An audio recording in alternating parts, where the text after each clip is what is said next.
Salut à toutes et à tous en ce mardi, combien? 28? Mardi 28 mai 2019.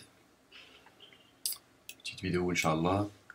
Euh, voilà, c'est pour revenir sur Zakat al-Fitr, Inch'Allah, et sur la prière, hein, qui revient à chaque fois dans la bouche de tous les prédicateurs. Quand les sujets qui fâchent sont abordés, ils reviennent toujours sur la même chose. Donc, j'aimerais apporter un complément de la vidéo que j'ai faite sur Zakat al-Fitr, cette aumône purificatrice du jeûne du mois de Ramadan, qui est cette année à 7 euros. Cette aumône purificatrice qui a été imposée par le prophète Mohammed alayhi salam et non pas par Dieu, donc ça c'est reconnu par tous, c'est de manière unanime. Donc la question que je pose, elle est très simple. Quelle autorité aujourd'hui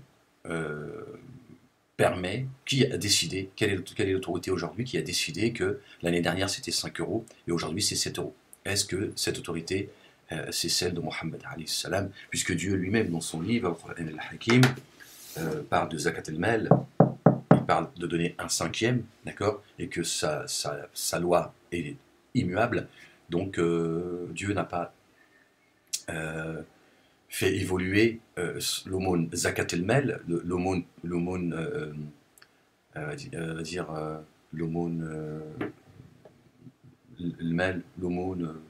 l'impôt obligatoire, d'accord. Dieu ne l'a pas fait,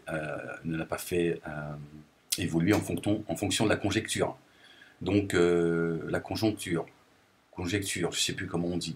Donc pourquoi est-ce que Zakat al-Fitr, elle, serait en augmentation chaque année, et sur quelle autorité ces gens s'appuient? Voilà, c'est Zakat al-Mal qui en réalité, je vais vous donner mon avis là-dessus, en réalité,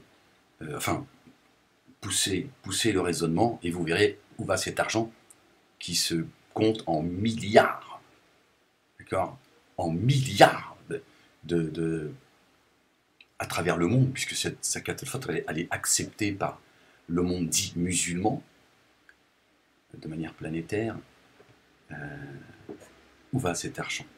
Où finit cet argent? Cet argent finit bien dans les banques. Ce sont les prédicateurs de Pharaon, comme le dit Dieu dans son livre, qui organisent cette collecte. D'accord? Ce n'est pas des gens qui individuellement donnent autour d'eux. D'accord?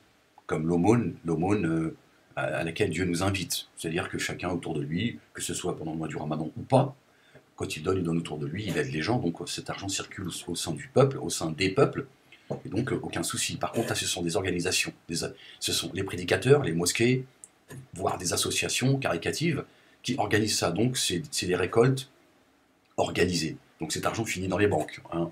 À qui appartient les banques?